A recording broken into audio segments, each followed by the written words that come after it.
and I applaud everything that they do. I think part of my message, though, and my story doesn't conflict with what they're doing, but I think it doesn't always sit well with a lot of those folks, because a lot of the suicide prevention people have to take a position of a zero tolerance for allowing suicide. Like, there should be no suicides that are okay, and that this should never happen. And part of me agrees with that. On the other hand, I know what my son went through. And while my son's decision to take his life wasn't entirely a rational decision, it was a decision that was informed by his state of mind and by the conditions which presented themselves to him as far as what was his life going to look like 10 years from now. You know, he could see himself in a residential home with people that were profoundly mentally ill. And to him, thinking, you know, is this the life I want to live in these settings, and on antidepressants and antipsychotic medications for the rest of his life? It looked really bleak. Is there a time before you're speaking in front of an audience that and forgive me if it sounds cliche, but when you're pissed off and you say, I didn't sign up for this? Or was there something that you said, I want to have a voice in this? Mm-hmm. I never rejected being public or talking. And if I don't want to talk about it, I don't talk about it. That's real easy for me. I've never really had a great deal of anger about my son's death. It's been horrible. It's been so tragic. I've had breakdowns. I've been unfunctional for periods of time. I felt suicidal at various points. But I never went through a long period where I was really, why did you do this to us? Daniel, how could you have done this? And part of it, I think, was because I and his mother, we felt the pain that he experienced. That pain was so visceral to us that when he finally took his life, there was a sense, and I hate to say it, but there was a sense of relief. Yeah. in because it was like watching somebody be tortured. The things he was saying, the things he was seeing, the things he was drawing, it was like really a nightmare reality that he was existing in. So I never really had a lot of anger in this. I don't know if that answers your question. Entirely. Do you feel like he's in a happier space? When you say release, did you feel like finally my son's finally happy? He doesn't feel that pain that he was feeling all the time. I mean, I've heard that from other parents that's can make you almost feel a little bit better in some ways, knowing that he's not feeling that pain all the time now. Yeah, I mean, this occurrence makes you ask all kinds of questions. And as a parent, you want to think that the choice that your child made has brought them peace. So, of course, I'd like to think he's in a better place and he's feeling better. But there's always a part of me that says we have no idea, We have no idea what happens. When Daniel was telling me he was contemplating suicide, and I was trying to think of everything possible to discourage him from doing it in that last week, especially like the last week of his life, we would have daily conversations, and some of them were an hour and a half long on the phone. And at one point I said to Daniel, okay, I know you really think that the only way you're going to have some relief is to leave us. And I said, can you imagine, though, what if this afterlife that you think is going to be this amazingly painless release is not that? What if you take your life and you go into something that's even worse? And I said that because I didn't want him to leave. I was, it might have been a bit manipulative of me, but, I don't have the answers.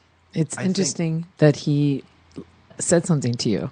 Usually they say they don't. Well, you don't hear that. It varies. I think it was always extremely important to me with Daniel that we talked about what he was going through. We weren't going to ignore it.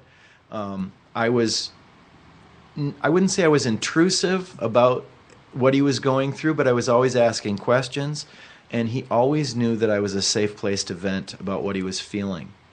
And that that's just the way I roll. I'm not gonna sit here and kind of, knead my hands and worry that something's wrong and not say something to him. It's like, dude, I'm really worried. Your mom and I are really, really concerned, and we're worried that you're gonna kill yourself. How are you gonna do? What can you tell us that proves that that's not the case? Yeah. And when he would say to us, well, I'm not feeling really good about being here. Then we put him in emergency care. He was in emergency care 7 times. And that's 7 times in which they hold you for 72 hours and medicate you and stabilize you and send you home in the hopes that you're going to, follow through on everything. But we just knew, after like 4 of those, I knew like we're going to get the phone call that he has killed himself.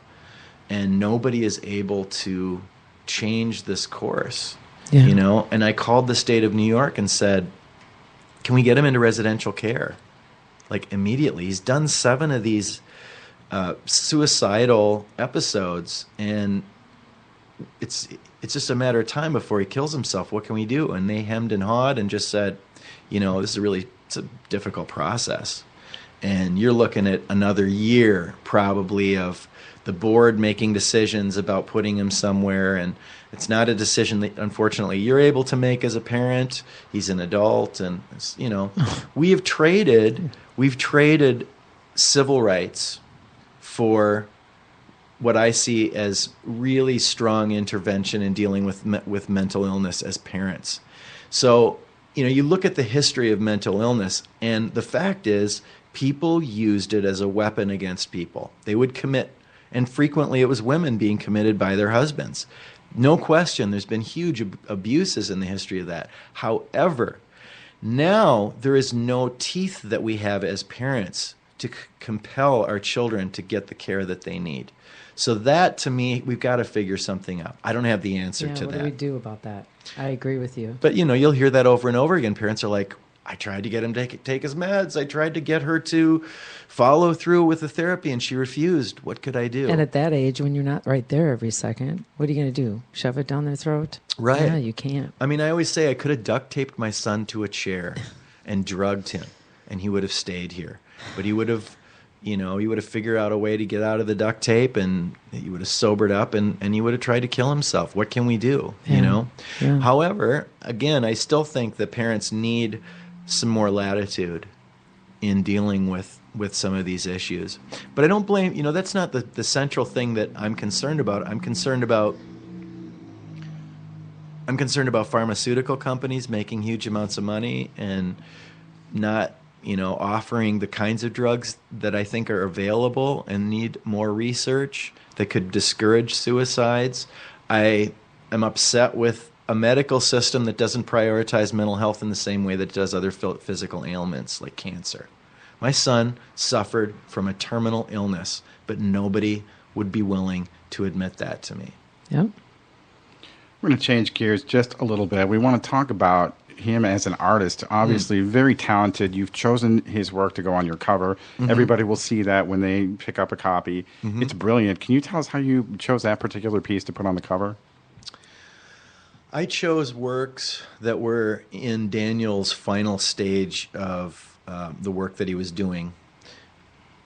2 months before Daniel killed himself, he stopped doing art altogether. There might be a few scribbles here and there, but he really just stopped altogether. But I would say about 6 months before he took his life, he reached what I would say was kind of a zenith of his productivity and skill and vision. And so the final works that he did are just amazing. There's a detail and beauty to the work that almost looks like kind of religious iconographic art. Dios de los Muertos, coincidentally, we're around that time now, but that record, the work that Daniel did is very much inspired by this really detailed Latin American stuff. And it's kind of gothic Western. The themes of all of the pieces that I chose have these really expansive landscapes and cacti. And I don't know, to me, it kind of captured the music a little bit. There's a darkness to all of the drawings. And yet what I say about Daniel's work that makes it so remarkable is not just his ability to show us things that were dark, but there's a humanity and often a humor and playfulness in it. So all of those pictures on there, while they're kind of scary and dark, there's something very real and human about them. And that's why I really think people should see this work of his. And I'm hoping to do a coffee table book of his stuff as well. I read about that. I hear he didn't really date anything on his work. Right. And so you spent some time with a good friend of his you were piecing stuff together, and you were talking about doing a coffee table book, which I think would be amazing. So when can we expect that? Oh, just a little pressure. Little pressure. Within the year, I would like to say that it will get done. I'm just not a designer, so I'm working really closely with a gentleman who was a friend of Daniel's, who knew his work really intimately. And as you mentioned, like, we sifted through stuff. When I first got all of his sketchbooks, no dates on anything, I couldn't tell head from tail. And this dude sat with me and went through it, and he helped me figure out this evolution in Daniel's development as an artist. So, I mean, did he pretty much draw the same thing from the beginning? Like subject matter or like skill-wise? No, subject matter. His stuff was pretty dark early on. Was it? As time went on, the degree and intensity, the kind of emotional content, it's kind of hard for me to talk about this without showing. My hope is that people will look at the record cover art, but he was always, at least through high school, he gravitated towards these really bleak and scary visions. I mean, people being tortured and monsters and this grotesque stuff. And we talked about it. It wasn't like we would go off and go, oh my God, look at the stuff Daniel's doing. We're so scared. And it was, Daniel, this looks like some really bleak execution or imagery. What's this all about? And forced him to talk about it. And as time went on, the intensity of the work was linked much more with his state of mind. So I feel he was giving a visual voice to something that he had no words for. At any time earlier, did he ever aspire to do music? Was that ever talked about? Did you guys say, come on, jam with me? Anything like that? I bought him a guitar.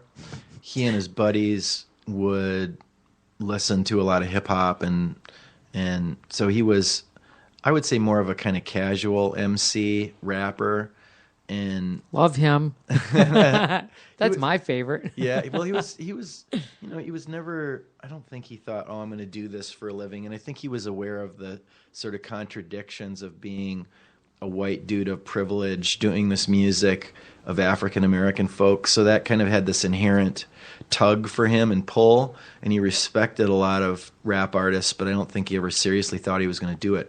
One time, we went in my studio, though, and just sort of did something. I don't know if I'll ever release it, but I've listened to it, and it was really cool, and he came up with these melodic ideas, too, that really contributed to the song. So, there's a part of me that thinks, man, we could have done something musically at some point, for sure. Well, if you're joining us now, you're listening to Not So Kosher on Alive and Social Network, Spreaker.com. We're speaking with Adam Levy, local songwriting genius and talented musician. The tattoos, you said also you guys did tattoos together? Well, what's the deal? He was an artist, right? He did that. Mm-hmm. He did, and this is one of his pieces that I did after he died. Wow. There's another one up here. So, yeah, we went together and had tattoos, but that was one of his career things. Yeah. He was a tattoo artist and had apprenticed for a year and a half, and then was doing it in that's what I thought. I thought that you should get all those people, photograph all those people in his art. That's a great and throw it idea. into that book. Throw it in the book. Hard to find all those folks. No, I bet they have records of everybody. Sure, maybe. And I thought it'd be really fun to as a tribute to him, and then, all the money goes to the mental health. I think it's a great idea. I think we'll. But I did see a lot of his stuff online. There's that row of it. Out of curiosity, the whole Jewish belief in tattooing, I'm just curious. Like, what's your take on that? Well, I know I'll never get buried in a Jewish cemetery, and that never really worried me that much. Wait, why? Because of that? Yeah, you're not supposed to desecrate your body. Yeah, but I know people that No, Yeah, for I sure. think they've it's gotten becoming more. lighter. It's You becoming see it more more. But common. would you want to be buried in a Jewish cemetery? Well, my grandparents are at, oh my gosh, why can't I think of the name? Is it on of the Maryland? cemetery? Yeah, that Yeah. one. Which one? Yeah, There's lots Maryland.